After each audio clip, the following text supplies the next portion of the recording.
ನಮಸ್ಕಾರ ವೀಕ್ಷಕರೇ, ಸುಪ್ರಭಾತ. ನಿಮ್ಮೆಲ್ಲರಿಗೂ ನಿಮ್ಮ ನೆಚ್ಚಿನ ಅಚ್ಚುಮೆಚ್ಚಿನ ಕೆಪಿ ನಂಜುಂಡಿರವರ ಲಕ್ಷ್ಮಿ ಗೋಲ್ಡ್ಸ್ ಪ್ಯಾಲೇಸ್ ಅರ್ಪಿಸುವ ಬೃಹತ್ ಬ್ರಹ್ಮಾಂಡ ಕಾರ್ಯಕ್ರಮಕ್ಕೆ ಪ್ರೀತಿಯ ಆತ್ಮೀಯವಾದ ಸ್ವಾಗತ, ಸುಸ್ವಾಗತ.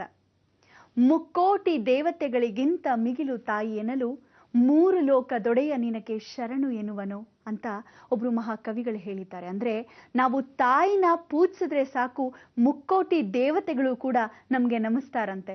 ಬನ್ನಿ, ಗುರೂಜಿಯವರನ್ನ ಕಾರ್ಯಕ್ರಮಕ್ಕೆ ಸ್ವಾಗತಿಸೋ ಹೊತ್ತಾಯ್ತು. ಶ್ರೀಯುತರು ಶ್ರೀ ಸಂಪೂರ್ಣ ಸನಾತನ ಧರ್ಮ ಸಂರಕ್ಷಣಾ ಸಮಿತಿಯ ಸಂಸ್ಥಾಪಕರು ಹಾಗೂ ಶ್ರೀ ಸಂಪೂರ್ಣ ವರಮಹಾಲಕ್ಷ್ಮಿ ಮಹಾಸಂಸ್ಥಾನದ ವ್ಯವಸ್ಥಾಪಕ ನಿರ್ದೇಶಕರು, ನಮ್ಮೆಲ್ಲರ ಪ್ರೀತಿಯ ಗುರುಗಳು ಶ್ರೀ ನರೇಂದ್ರ ಬಾಬು ಶರ್ಮಾ ಗುರೂಜಿಯವರು. ಗುರುಜಿ ನಮಸ್ಕಾರ. ಬೃಹತ್ ಬ್ರಹ್ಮಾಂಡ ಕಾರ್ಯಕ್ರಮಕ್ಕೆ ಪ್ರೀತಿಯ ಸ್ವಾಗತ ಗುರುಜಿ ತಮ್ಗೆ. ಗುರುಜಿ, ಗುರುವಾರದ ಈ ದಿನ ಯಾವ ವಿಶೇಷ ಮಾಹಿತಿ ನಮ್ಗಾಗಿದೆ? ಎಲ್ಲ ವೀಕ್ಷಕ ಬಾಂಧವರಿಗೆ ಪರಿಪೂರ್ಣವಾದ ಸ್ವಾಗತ ನಿಮ್ಮೆಲ್ಲರ ಬ್ರಹ್ಮಾಂಡ ಲೋಕಕ್ಕೆ. ದೈವಾನುಗ್ರಹ ಭಕ್ತ ಪ್ರಿಯರೇ, ನಿಮ್ಮೆಲ್ಲರಿಗೂ ಆದರದ ಸ್ವಾಗತ ನಮ್ಮ ಈ ಬ್ರಹ್ಮಾಂಡ ಲೋಕಕ್ಕೆ. ಈ ಒಂದು ಬ್ರಹ್ಮಾಂಡ ಲೋಕ ಎಷ್ಟೋ ವರ್ಷಗಳ ಕಾಲದಲ್ಲಿ ಬರ್ತಾ ಇದೆ. ಸತತವಾಗಿ ಇಷ್ಟೋ ವರ್ಷಗಳ ಕಾಲ ಕೂತ್ಕೊಂಡು ಈ ಕಾರ್ಯಕ್ರಮಗಳನ್ನ ಮಾಡ್ತಾ ಇರೋದು ನಾ ಭೂತೋ ನಾ ಭವಿಷ್ಯತಿ.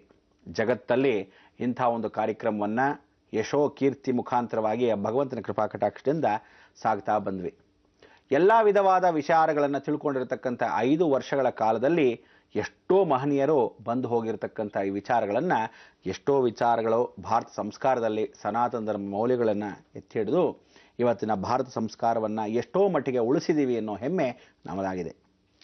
ಈ ವರ್ಷ ನೂತನ ಸಂವತ್ಸರದಲ್ಲಿ ನೂತನ ಸಂವತ್ಸರವಾಗಿ ಕಾಲಿಡ್ತಕ್ಕಂಥ ನಾವುಗಳು ಎಷ್ಟು ವಿಧವಾದ ಅನುಗ್ರಹವನ್ನು ಪಡೀತಕ್ಕಂಥ ವಿಚಾರಗಳು ಹೇಗೆ ಎತ್ತ ಅಂತ ತಿಳ್ಕೋಬೇಕು. ಈ ವಿಚಾರದಲ್ಲಿ ಗುರುವಾರ ಬಂದಿದ್ದೀವಿ, ಬಹಳ ಸಂತೋಷ.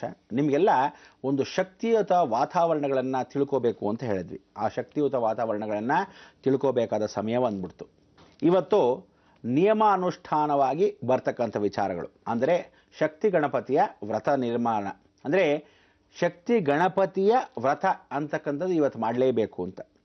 ಜಗನ್ಮಾತೆಯ ತೊಡೆಯ ಮೇಲೆ ಮಹಾಗಣಪತಿ ಕೂತಿರೋದಾಗಲಿ, ಮಹಾಗಣಪತಿಯ ತೊಡೆಯ ಮೇಲೆ ಜಗನ್ಮಾತೆ ಕೂತ್ಕೊಳ್ಳೋದಾಗಲಿ ಶಕ್ತಿ ಗಣಪತಿ ಅಂತ ಕರಿತೀವಿ. ಶಕ್ತಿಗೆ ತಾನು ಗಣಪತಿಯ ಮೂಲವಾಗಿದ್ದಾಗ ಮೂಲ ಆಧಾರವಾಗಿರತಕ್ಕಂಥ ಮೂಲ ಸ್ತಂಭ ಮೂಲ ಶಕ್ತಿ ಅಂತ ಕರಿತೀವಿ. ಅದೇ ರೀತಿ ಮಹಾಗಣಪತಿಯ ಮೇಲೆ ಜಗನ್ಮಾತೆ ಕೂತ್ಕೊಂಡಾಗ ಶಕ್ತಿ ಗಣಪತಿ ಅಂತ ಆವರಣೆ ಸ್ವರೂಪವಾಗಿ ಕೂತ್ಕೊಂತೀವಿ. ಈ ಎರಡರ ಶಕ್ತಿ ಕೊಡತಕ್ಕಂಥವ್ರು ಯಾರು? ಸುಬ್ರಹ್ಮಣ್ಯ. ಈ ಗುರುವಾರ ಆ ಸುಬ್ರಹ್ಮಣ್ಯನ ಸ್ಮರಣೆ ಮಾಡ್ಕೋಬೇಕು. ಸೋಮಾಸ್ಕಂದರ ಪೂಜೆ ಅಂತ ಎಷ್ಟೋ ಜನಕ್ಕೆ ಗೊತ್ತಿಲ್ಲ. ಸೋಮಾಸ್ಕಂದರ ಪೂಜೆಯನ್ನು ಈ ದಿನ ಮಾಡ್ತಕ್ಕಂಥ ವಿಧಾನ ಅಂದರೆ, ಒಂದು ಸಲ ಗಣಪತಿ ಶ್ರೇಷ್ಠವಾಗಿ ಪಾರ್ವತಿ ಪರಮೇಶ್ವರಿಗೆ ಇಷ್ಟವಾಗಿದ್ದ ದಿನದಲ್ಲಿ ಮಾವಿನ ಹಣ್ಣ ಕತೆ ಎಲ್ಲರಿಗೂ ಹೇಳಿದ್ದೀವಿ. ಆ ಮಾವಿನ ಹಣ್ಣು ಕೊಟ್ಟಾಗ ಸುಬ್ರಹ್ಮಣ್ಯ ಕೋಪಗೊಂಡು ಮನೆ ಬಿಟ್ಟು ಹೊಟ್ಟೋಗ್ತಾನೆ, ಅಂದರೆ ಕೈಲಾಸವನ್ನು ಬಿಟ್ಟು ಹೊಟ್ಟೋಗ್ತಾನೆ. ಆದರೆ ಗಣಪತಿ ಇಲ್ದಿದ್ದಾಗ, ಅವನಿಗೆ ಬ್ರಹ್ಮಚರ್ಯತ್ವ ಪಾಲಿಸಿದಾಗ ಅವನಿಗೆ ಶಕ್ತಿ ಬರಬೇಕಾದ್ರೆ, ಅವನು ಕಾಡಿನಲ್ಲಿ ವನವಾಸದಲ್ಲಿ ಇದ್ದಾಗ ಎಲ್ಲ ಶಕ್ತಿಗಳು, ಎಲ್ಲ ಕೇಂದ್ರ ಬಿಂದುಗಳು ಅವನಿಗೆ ಉಪನಯನ ಆಗೋಕ್ಕೆ ಮೊದಲು ಎಲ್ಲ ಶಕ್ತಿಗಳನ್ನು ತಗೊಂಬನ್ನಿ, ಅವನಿಗೆ ಆಗ ಯಜ್ಞೋಪವೀತನ ಧಾರಣೆ ಮಾಡಬೇಕು ಅನ್ನೋ ಸಮಯಕ್ಕೆ ಸುಬ್ರಹ್ಮಣ್ಯ ಮಾತ್ರ ಇರ್ತಾನೆ. ಆಗ ಕೈಲಾಸದಲ್ಲಿ ಆಗತಕ್ಕಂಥ ವಿಚಾರಗಳೇನು ಅಂದರೆ ಸೋಮಾಸ್ಕಂದನ ಪೂಜೆ. ಸುಬ್ರಹ್ಮಣ್ಯನಿಗೆ ಸೋಮಾಸ್ಕಂದ ವ್ರತ ಅಂತ ಕರಿತೀವಿ.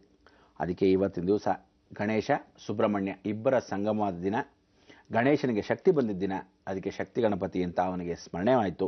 ಇಡೀ ಜಗತ್ ಶಕ್ತಿಯನ್ನು ದೇವತೆಗಳೆಲ್ಲ ಸೇರಿ ದೇವಗಣಾಧಿಪತಿ ಅಂತ ಹೇಳಿ ಅವನ್ನ ಏನು ಹೇಳ್ತಾರೆ, ಸೋಮ ಅನುಗ್ರಹ ಅಂದರೆ ಪರಮೇಶ್ವರನ್ನೇ ಸಾಕ್ಷಾತ್ ಸೋಮ ಅನುಗ್ರಹವನ್ನು ಕೊಟ್ಟು, ಅದಕ್ಕೆ ಅವನ್ನ ವಿಶಿಷ್ಟ ಅದ್ವೈತ ಸಿದ್ಧಾಂತದಲ್ಲಿ ಅಂದರೆ ರಾಮಾನುಚಾರ್ಯರ ಮುಖಾಂತರವಾಗಿ ಅವನ್ನ ಏನು ಹೇಳಿದ್ರು, ಮಹಾವಿಷ್ಣುವಿಗೆ ಸೇನಾಧಿಪತಿ. ಅದಕ್ಕೋಸ್ಕರ ಅವನ್ನ ಸೇನಾಧಿಪತಿ, ವಿಶ್ವಕ್ಸೇನ ಅಂತ, ವಿಶ್ವಕ್ಕೆ ಸೇನಾ, ಅದಕ್ಕೆ ವಿಶ್ವಕ್ಸೇನ ಅಂತ ಅವನ್ನ ಕರೆದ್ರು, ನಾಮಕರಣ ಮಾಡಿದ್ರು.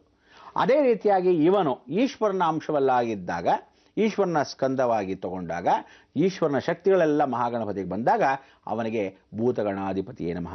ದೇವಗಣಾಧಿಪತಿಗೆ ದೇವಗಣಗಳೆಲ್ಲ ಸೇರಿದಾಗ ಶಕ್ತಿ ಕೊಟ್ಟರು, ಅದು ಇದೇ ದಿನ ಕೊಟ್ಟರು. ಭೂತಗಣಗಳೆಲ್ಲ ಸೇರಿ ಶಕ್ತಿಯನ್ನು ಕೊಟ್ಟರು, ಅದು ಇವತ್ತೇ ಕೊಟ್ಟರು. ಮಹಾಗಣಪತಿ ಶಕ್ತಿ ಬಂತು. ಆದರೆ ಪಾರ್ವತಿ ಪರಮೇಶ್ವರ ಮಧ್ಯದಲ್ಲೇ ಕೂತ್ಕೊಂಡಾಗ ಸುಬ್ರಹ್ಮಣ್ಯನಿಗೆ ಶಕ್ತಿ ಬಂತು. ಹೇಗೆ ಬಂತು? ಅದಕ್ಕೆ ಅವನ ವೇಲಾಯುಧನ್ ಅಂತ ಕರೀತಾರೆ.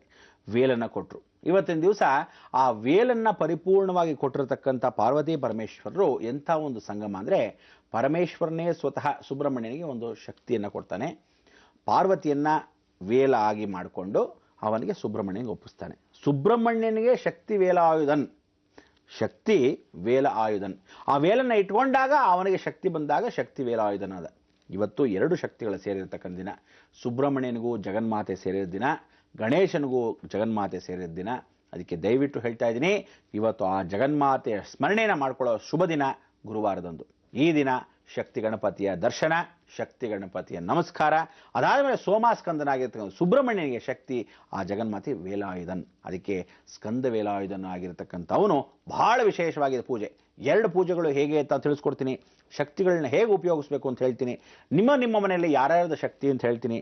ಅದಾದ ಮೇಲೆ ನಿಮ್ಮ ಶಕ್ತಿ ನಿಮ್ಮಲ್ಲೇ ಇದೆ ಅಂತ ಹೇಳಿದೆ. ಯಾವುದೇ ರೀತಿ ಮಚ್ಚೆ, ಕೈಯಲ್ಲಿ 6 ಬೆರಳುಗಳು, ಅಥವಾ ಕಣ್ಣು ಮೆಲಗಣ್ಣು, ಅಥವಾ ತಲೆಯಲ್ಲಿ ಬೋರು ಹುಟ್ಟಿದಾಗಲೇ ಆ ಥರ ಬಂದಿರುತ್ತೆ, ಅಥವಾ ಯಾವುದಾದ್ರು ಅಂಗ ವಿಕಲ ಅಂದ್ಕೊಂಡ್ಬೇಡಿ, ಅಲ್ಲಿ ಶಕ್ತಿ ಇರುತ್ತೆ. ಈ ರೀತಿಯಾದ ಶಕ್ತಿ ಹುಟ್ಟದಾನೆ ಬರತಕ್ಕಂಥ 9ನೇ ವಯಸ್ಸಿಗೆ ಬರತಕ್ಕಂಥ ಶಕ್ತಿಗಳನ್ನ ಹೇಗೆ ಕೇಂದ್ರ ಬಿಂದು ಮಾಡ್ಕೋಬೇಕು ಅದನ್ನೆಲ್ಲ ತಿಳಿಸ್ಕೊಡಕ್ಕೆ ಇವತ್ತಿನ ಕಾರ್ಯಕ್ರಮ ಬಹಳ ಮುಖ್ಯ. ಬಹಳ ಚೆನ್ನಾಗಿ ಗಮನ ಇಟ್ಕೊಂಡು ಕೇಳಿ. ನಿಮ್ಮ ಶಕ್ತಿ, ನಿಮ್ಮ ಆಕ್ಟಿವ್ ಎನರ್ಜಿನ ಅವಾಗ ಚಾರ್ಜ್ ಮಾಡ್ಕೊಳ್ಳೋದು ಹೇಗೆ ಅಂತ ತಿಳಿಸ್ಕೊಡ್ತೀನಿ.